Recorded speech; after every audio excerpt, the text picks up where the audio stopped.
but we can probably go ahead and get started if you're ready. Yeah, okay, sounds good. Um, there's a lot of content today, so if you have questions, feel free to throw them into the chat, and then at the end, we'll try to save some time at the end for Q&A to go through some of those questions. And I apologize if I am speaking quickly. It's just a lot of content that I want to get through today. So appreciate you all being here, and I appreciate Christina and the Leapsome team for inviting me again to speak at another Leapsome event. I really appreciate it. And so today we're going to be talking about the three-pronged approach to high impact people and culture. I'll introduce myself first, though. My name is Monica Sarkar, and I'm the co-founder of Purple Umbrella. My other co-founder is Martin Hawk, who's also the creator of the People People groups, which some folks here might be a part of.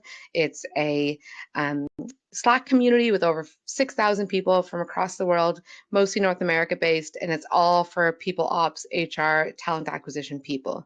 And we founded Purple Umbrella from meeting through the People People group. And it all started with me moving to Dublin and a sassy Slack reply from Martin, and the rest is history. And what we do is we're a turnkey fractional people ops consultancy, and we provide strategic and tactical support with everything related to human resources, talent acquisition, ATS implementation, employer branding, training and coaching, employee engagement, which is what we're here to talk about today, policies, procedures, and documentation, and more. And this is the reason that we've been asked to speak today, or I've been asked to speak today, is because we get the opportunity to work with so many different clients, and we're brought in as their fractional HR department. And I often serve as the fractional head of people and culture for different companies. And we're brought in to deal with or help a company tackle a lot of these different scenarios. But the first thing that we will always start with is looking at employee engagement. And the reason for that is if you look at the different statistics when it comes to employee engagement, we have things like this, where in 2024, 1 in 3 individual contributors were considering quitting or actively seeking a new job, which is pretty shocking when you think about maybe 1/3 of your entire workforce were dissatisfied to the point where they were considering quitting or actively seeking a new job. And the top reasons were career stagnation, inadequate pay, and poor work-life balance. This is a stat that was actually pulled from a recent Leapsome report that you can read on the Leapsome knowledge base. It's the HR statistics and trends currently shaping the industry in 2025. Um, and it's available on the knowledge base. It's a great read. The reason that I highlight this is these are also the top reasons that we're brought in as Purple Umbrella, where companies are facing high levels of attrition and they don't know why. And the main reason for that is not necessarily asking their employees. And so when it comes to understanding employee engagement, our philosophy is that everything should be rooted in people enablement. And you do that by starting to understand the state of employee engagement. And before you begin to understand the state of employee engagement, you also need to have clear objectives as to what you're trying to achieve. What are those engagement objectives?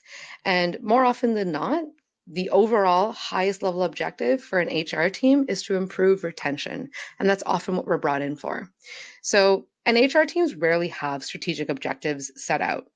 Marketing has objectives, sales has objectives, client success has objectives, but HR often gets forgotten. So we're a big fan of, at the very beginning of our engagements with our clients, is we set out what are we working to achieve when it comes to your employee base. So one of them is we'll know that employee engagement is high if we improve retention, if we decrease concerns regarding work-life balance, improve the overall ENPS, improve time to hire due to strong employer branding, increase number of promotions, increase employer referrals for open roles. Because not only do we want to improve retention, where people want to stay at the company, but they want to stay so much so that they're also actively referring their other peers and colleagues to come join them at your company.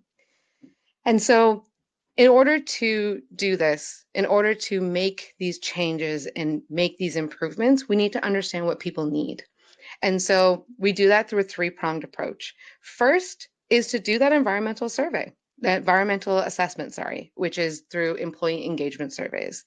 So we like to roll out 2 types of surveys, which is often different from what a lot of companies will do. We recommend doing a robust survey every other quarter, and then just a shorter pulse survey for the other quarters. And the reason for that is you don't want to necessarily put your team through a robust 20-minute survey every single quarter. Two reasons. One, you're going to exhaust them and you're going to see your response rate plummet. Two, you're not giving yourself enough time to do anything with the data. A quarter isn't enough time to make that and necessary and robust impact by using the data that you got from the engagement survey and starting those initiatives and completing those initiatives and demonstrating these are the changes. And so giving yourself more time as well. But a pulse survey is important because it gives you that opportunity to understand that where the sentiment is at quarter over quarter.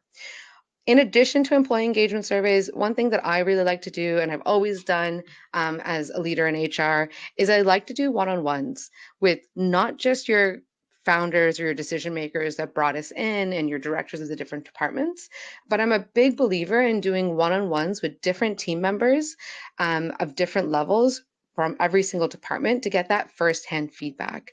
One of the main reasons is to build rapport, make sure that the team sees HR as approachable.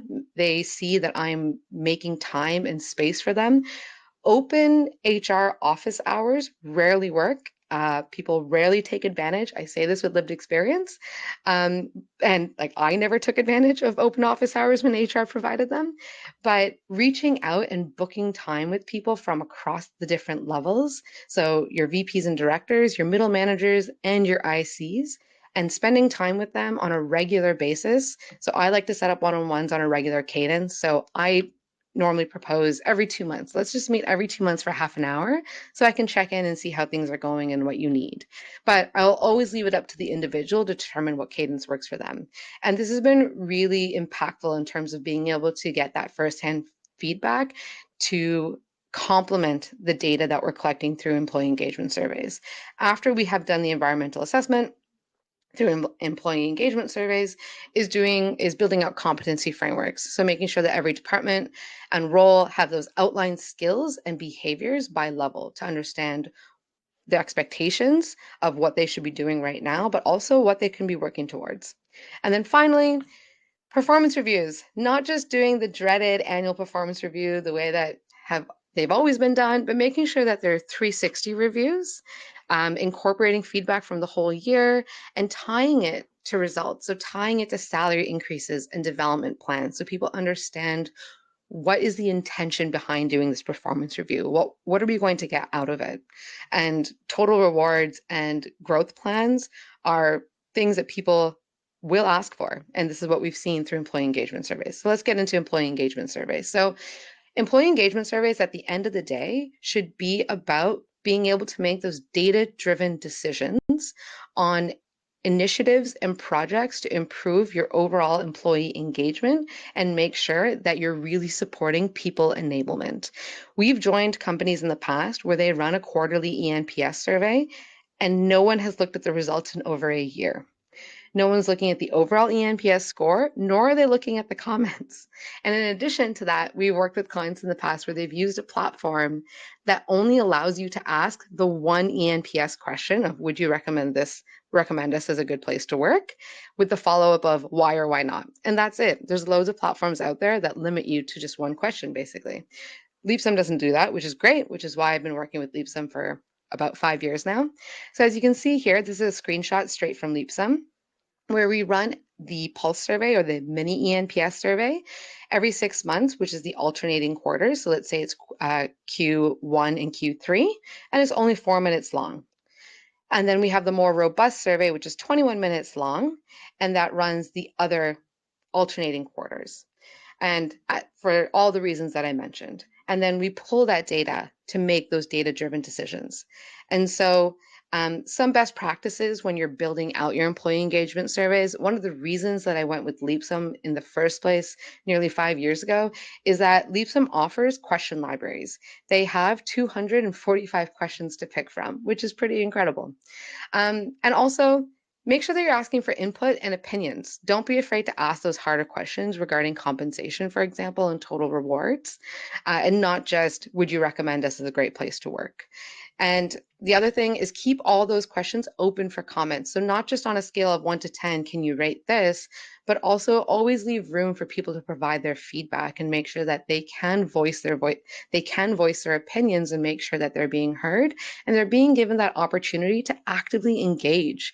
And hopefully their feedback, they'll be able to then see the results of them providing feedback. And it also just helps to increase that buy-in from your team. If they're giving feedback and then they're seeing leaders make decisions based on their feedback and their feedback is resulting in impactful change that improves everything for everyone, it really increases someone's buy-in to the company, and it also increases the likelihood of them staying and that retention, that overall goal of improving retention. Avoid redundancy and cast a wide net. And what that means is really leverage questions that touch on the different categories that all fall under people enablement and people engagement. So you can see that here. Leapsome does a really great job of giving you a lot of different categories. We have 59 categories, and each of these questions fall under a different category. Keep surveys anonymous and prove it. I've done meetings with different departments to walk everyone through the back end of how I've set up a survey so you can see that it's anonymous. And then I've also gone through results to show them I can't even use the filters to narrow down who said what. And so that's also, I've seen, resulted in a higher response rate once people believe that it's anonymous. And finally, send Slack reminders to increase participation. Don't just rely on the automatic reminders that go out via email from the platform that you're using.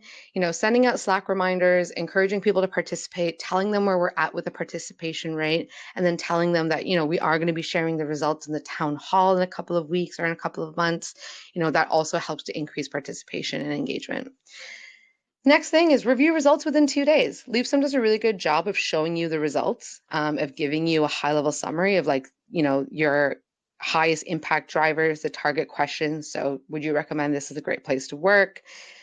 Shows you the overall score, but also there's a really great way to see the heat map. So you understand not just how's the company doing overall in terms of the ENPS, but also where does everyone fall in terms of the different categories, but also each department. So you understand where maybe there's a little bit more attention that needs to be given, and you have a better understanding of how your non-managers versus your managers are doing, etc.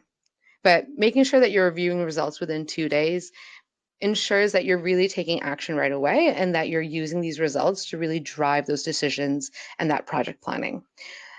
And make sure it's not performative. So genuinely take action. So as you can see here, reviewing results within just a couple of days, Leapsome has some really great AI summaries that you can leverage. Other HRIS platforms provide this as well. And you can see here that they've provided a summary of the positive feedback, the constructive feedback, as well as suggested action items. Make sure that you're also sharing findings with leadership. One of the things for HR is that it's often seen as ENPS is only the responsibility of the HR team. That's not true. You can't on your own, or your department on its own, be the only one responsible for driving change and increasing the overall ENPS. So make sure that you're reviewing the results soon and that you're also sharing that and you're highlighting the themes of the feedback with the leadership team so that they're also looped in and that they're also accountable to the changes that need to be made. Make sure that you're also reading the comments, so not just relying on your AI summary, but read through every single comment because your team took time to write those comments. And also make sure that there isn't anything that got glossed over in the AI summary, and that you can pull out any comments that might be great as a quote for positive feedback, but also make sure that there are no red flags of anything that needs to be actioned right away. You can also use Leapsome's action items function to identify those next steps if you need some assistance, if there's a lot of feedback, but it is also a great idea when you're sitting down with leadership to highlight the findings and highlight the themes that you're also working collaboratively on those action items, so that you have the buy-in and participation from all members of leadership. And then accountability. I'm a really big believer in this is share the results and action items at town hall. So as you can see here, these are some screenshots from town hall slides where we highlighted the main themes and feedback from one of the first ENPS rounds that were done for this company. And you know what? We got constructive feedback and we didn't hide that. We shared that with the whole team. We got constructive feedback around workload and stress management, communication and transparency, career growth and development, recognition and rewards. And then we showed them what are the initiatives that we're going to take now based off of this data? So again, that data-driven decision making. So what are the initiatives that we're working on? And one of the things that came up out of the survey was career growth and development, which one of the initiatives became building out those competency frameworks to help with ascension planning. And so that leads us to the next prong, which is competency frameworks. So competency frameworks are not just used for ascension planning, they're also really great for career fulfillment. So people understand where they're at and what they need to work towards, but also identifying performance concerns. So I've leveraged competency frameworks in the past for PIPs, or if we're talking about someone who needs to maybe be put on a performance improvement plan, let's first look at the competency framework for their department or for their role and determine, are they falling below the level that they should be at? So what is a competency framework? I'm going to show you an example in a second, but if you think about when someone's hired for a role, they're outlining the responsibilities and expectations in the job description, but how many new hires know what's expected of them within their first 90 days? Competency frameworks can help with that. When someone's been in a role for 12 months, what are the performance expectations for someone who has been in their role for 12 months? What should they be accomplishing after 12 months, and what should they be working towards beyond 12 months? And then where should someone be after being in their role for 2+ years? Is that acceptable at your company? Are people expected to grow into different roles, or can they be that rock star in that one position in that department, but do their responsibilities change? Are the expectations a little bit higher? Competency frameworks can support all of this and really support an individual's developmental journey in your company, and also help you objectively evaluate each individual using the same framework. So you're not just saying that person's a bad performer, you're saying that person has areas of improvement based on the framework because they're not meeting expectations, and I can outline it here. So a really good place to start is company values. So even just as a practice round, but company values can often be a little bit hard to understand as how are we really supposed to perform based on these company values.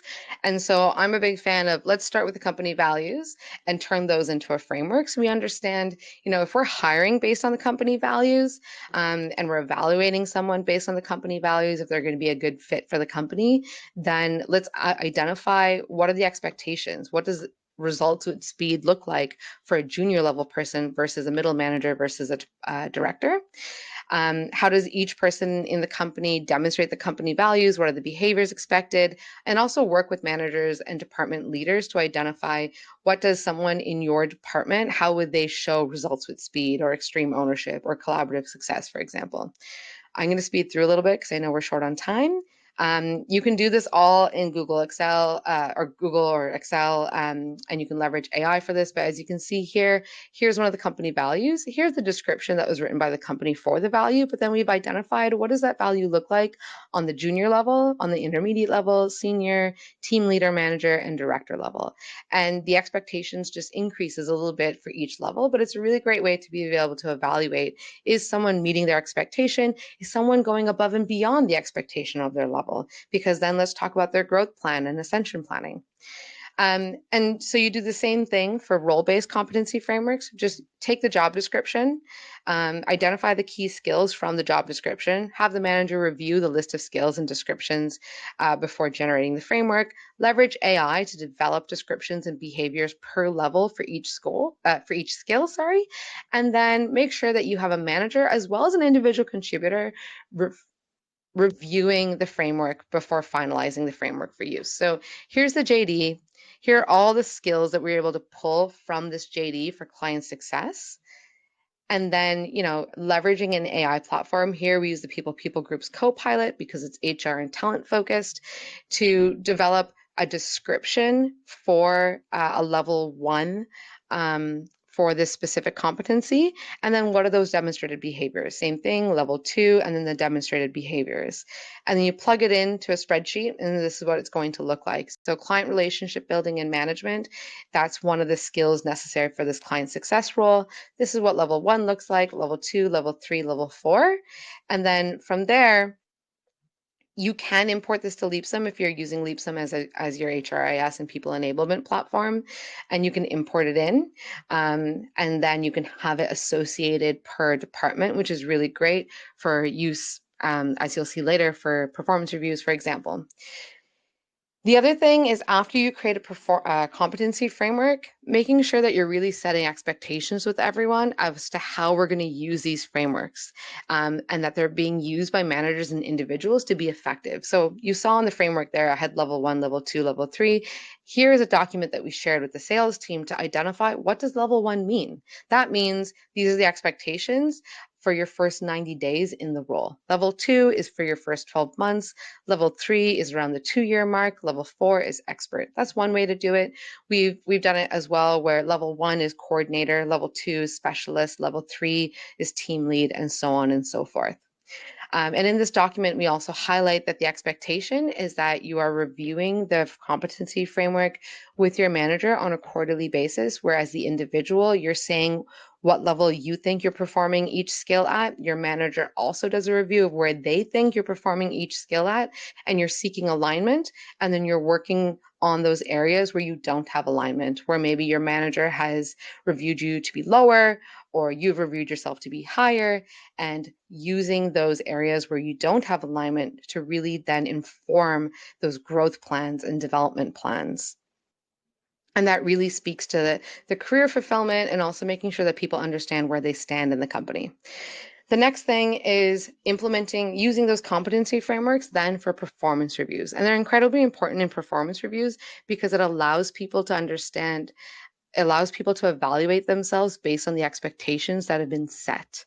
And they can talk about how they're doing, their peers can talk about how they're doing, their managers can talk about how they're doing based on this defined framework that's used for everyone for each department. So when it comes to best practices, when it comes to performance reviews, highly recommend doing a 360 review. So what that means is a self-assessment, nominating peers for peer feedback, getting manager feedback, and then also giving individuals an opportunity to review their managers as well. Making sure that you're giving everyone at least 6 weeks of lead time with resources and training. So you can outline expectations, timelines, outcomes, host multiple training sessions, solicit feedback for questions, and then making sure that regular reminders are going out regarding the timelines. So as you can see here, here's an example of all the resources that we will put together for a team when it comes to preparing them for performance reviews. Lots of links to resources by Leapsome, but putting it in one place for everyone to be able to easily find according to what they're working on. A launch timeline. So the first 6 weeks is the comms and training, then we're kicking off and doing tasks, and then calibration and delivery. I'm sorry, I'm speeding through because I know we have 5 minutes.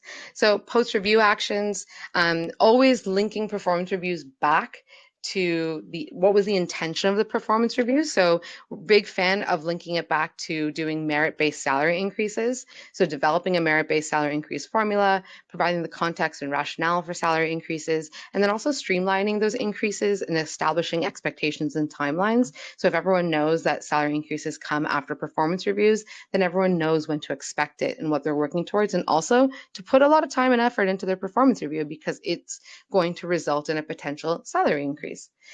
Promotions, so communicating to folks as well that we are going to use the results of a performance review to drive to make data-driven decisions around promotions. And we've seen this. We've actually been able to identify quite a few people that are deserving of a promotion after the performance review cycle. And that's another thing to highlight to the team to really get their buy-in to actively participate. And then also using the results of the performance review to develop those individual development plans. This is what a competency framework looks like after it's been filled out in Leapsome, and you get this really cool spider web to show you, here someone is performing very strongly. Wherever the spider web dips in are those areas of improvement. And these competencies can be revisited regularly on LeapSum. So you can actually give additional feedback throughout the year on these competencies as people are working on them. Um, So there's a function in LeapSum where you can give feedback throughout the year and actually give feedback on specific competencies. So we're always incorporating the competency framework so that people are constantly getting feedback, and we're setting those expectations that, we're actively working on your growth and development at the company.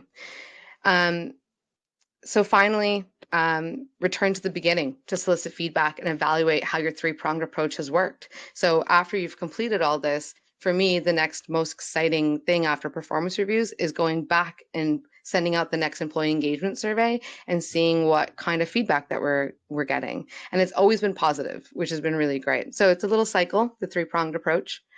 So main things: do discovery. Employee engagement is all about people enablement. Define success, so understand what you're working towards and making sure that individuals know what they're working towards through those competency frameworks. 360 reviews, not just a manager reviewing their employee, but making sure that we're soliciting feedback from everyone and everyone's getting an opportunity to evaluate themselves, evaluate each other, and that they're evaluating based off of competency frameworks that everyone is getting to being evaluated on, so it's objective.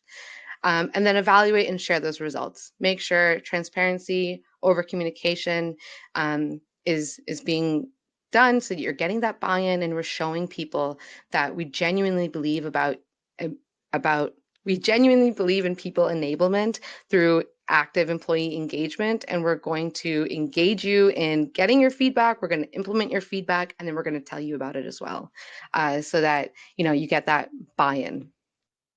All right. That's everything. I'm sorry. That was like an hour of content that I put within 30 minutes. You did such a great job, Monica, and thank you so much for sharing all of that with us.